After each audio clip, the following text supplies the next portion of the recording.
Hello friends, welcome back to our channel স্বস্তি pure veg. আজকে আমরা বানাতে চলেছি এমনই একটা রেসিপি যেখানে আপনারা দেখতে পাবেন আজকে আমরা বানাবো বাটি চচ্চড়ি। তো চলেন এটি আপনারাও বাড়িতে কিভাবে অতি সহজে তৈরি করে নেবেন তা আজকের এই ভিডিওতে দেখে নেওয়া যাক।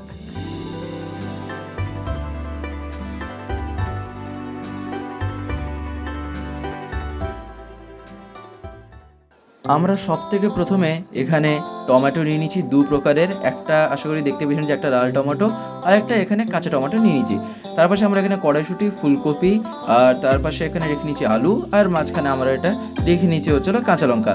এখানে আমরা নিয়ে নিচ্ছি হচ্ছিলো কিছুটা বড়ি, তার পাশে এখানে রেখে নেওয়া হয়েছে কালো সর্ষে, গোটা জিরা আর কাঁচা লঙ্কা, অর্থাৎ এটা আমরা এখানে বেটে নেব। আর এবারে আমরা এখানে একটা কড়াইতে কিছুটা তেল নিয়ে সব থেকে প্রথমে আমরা এখানে দিয়ে দিলাম হচ্ছিলো বড়ি, অর্থাৎ এখানে আমরা এই বড়িটাকে একটুখানি ফ্রাই করে নেব। তাই এখানে আমরা এই তেলে কিছুটা বড়ি দিয়ে দিলাম, তারপরে আমরা খুন্তি দিয়ে এটা একটুখানি নাড়িয়ে নিচ্ছি। তো আপনারাও ঠিক একই রকমভাবে এখানে এই বড়িগুলোকে ফ্রাই করে নেবেন। বড়ি ফ্রাই করে নেওয়ার পর এইবারে আমরা তেলে ফ্রাই করে নেবো হচ্ছিলো ফুলকপি, অর্থাৎ ওই যে কড়াইতে আমরা তেল নিয়েছিলাম তাতে এবারে আমরা ফুলকপি দিয়ে দিলাম। ফুলকপি দিয়ে দেওয়ার পর এইবারে আমরা এখানে এটা খুন্তি দিয়ে একটুখানি নাড়িয়ে নিচ্ছি।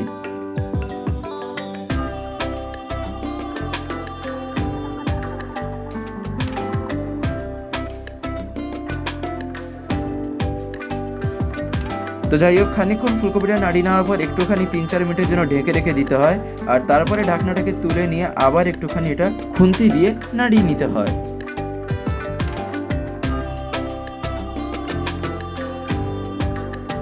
তো যাই হোক, এখানে আমরা আশা করি দেখতেই পাচ্ছেন যে এখানে একটা বাটি নিয়ে নিচ্ছে, অর্থাৎ একটা পাত্রের মতনই। তার ভিতরে আমরা এখানে দিয়ে দিলাম প্রথমে হলো টমেটো, অর্থাৎ যে লাল টমেটো আমরা নিয়েছিলাম সেটা আমরা দিয়ে দিলাম। তারপরে আমরা এখানে যে গ্রিন টমেটো অর্থাৎ যে কাঁচা টমেটো নিয়েছিলাম তাও এখানে আমরা দিয়ে দিলাম। আর এই দুটো বলতে পারেন টমেটো, অর্থাৎ এই দু প্রকারের টমেটো দিয়ে দেওয়ার পর এইবারে আমরা এখানে এটা খুন্তি দিয়ে একটুখানি নাড়িয়ে নিচ্ছি।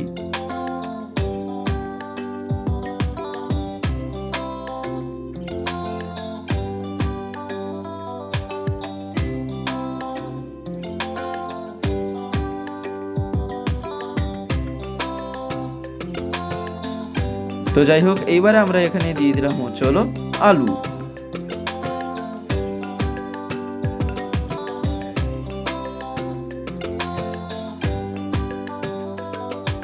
আর এবারে আমরা এখানে দিয়ে দিলাম হলো কড়াইশুঁটি। তো যাই হোক, এখানে কড়াইশুঁটি দিয়ে দেওয়ার পর এইবারে আমরা দিয়ে দিলাম হলো লবণ।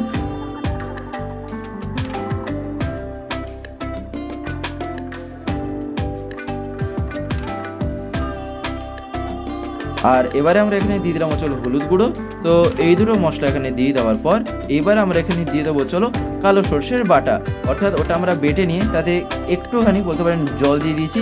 তারপরেই আমরা এখানে তা একটা ছাঁকনির মাধ্যমে ছেঁকে সেই রসটা এখানে দিয়ে দেবো। তো যাই হোক, এখানে এই কালো সর্ষের বাটার যে রসটা তা দিয়ে দেওয়ার পর এইবারে আমরা এখানে যেটা দেবো তা হচ্ছিল আবার কিছুটা পরিমাণে জল।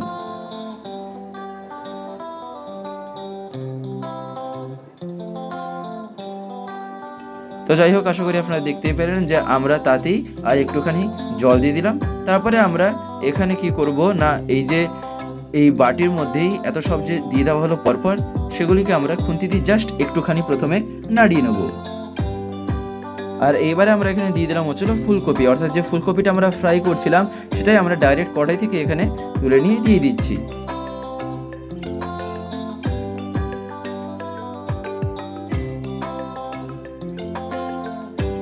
তো যাই হোক, এখানে ফুলকপিটা দিয়ে দেওয়ার পর এইবারে আমরা খুন্তি দিয়ে এটা একটুখানি নাড়িয়ে নিলাম, আশা করি আপনারা দেখতেই পেয়েছেন। আর এখানে আমরা এবারে দিয়ে দিলাম হচ্ছিল কয়েকটা কাঁচা লঙ্কা। কাঁচা লঙ্কা দিয়ে দেওয়ার পর এইবারে আমরা এর উপরে দিয়ে দেবো ছিল কাঁচা সর্ষের তেল। আর এইবারে আমরা এটা বেশ কিছুক্ষণ ধরে এখানে গ্যাসে বসিয়ে রাখলাম, অর্থাৎ প্রায় বলতে পারেন এই 10-12 মিনিট মতো।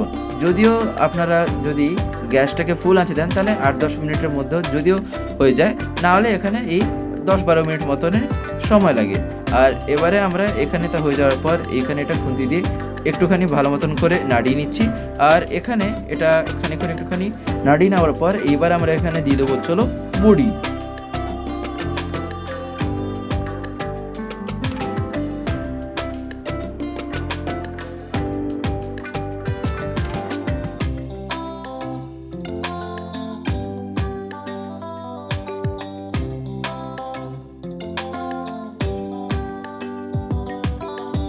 তো যাই হোক, এখানে বড়ি দিয়ে দেওয়ার পর এইবারে আমরা এখানে খুন্তি দিয়ে এটা আবার একটুখানি নাড়িয়ে নিলাম। আশা করি তা আপনারা দেখতেই পেয়েছেন।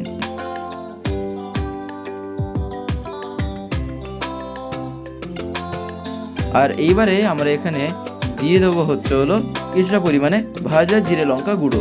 এই মশলাটা এখানে দিয়ে দেওয়ার পর এইবারে আমরা এখানে এটা খুন্তি দিয়ে আবার একটুখানি নাড়িয়ে নেবো, বা বলতে পারেন এই মশলা দিয়ে এই তরকারিটাকে ভালো মতন করে একটুখানি মিক্স করে নেবো।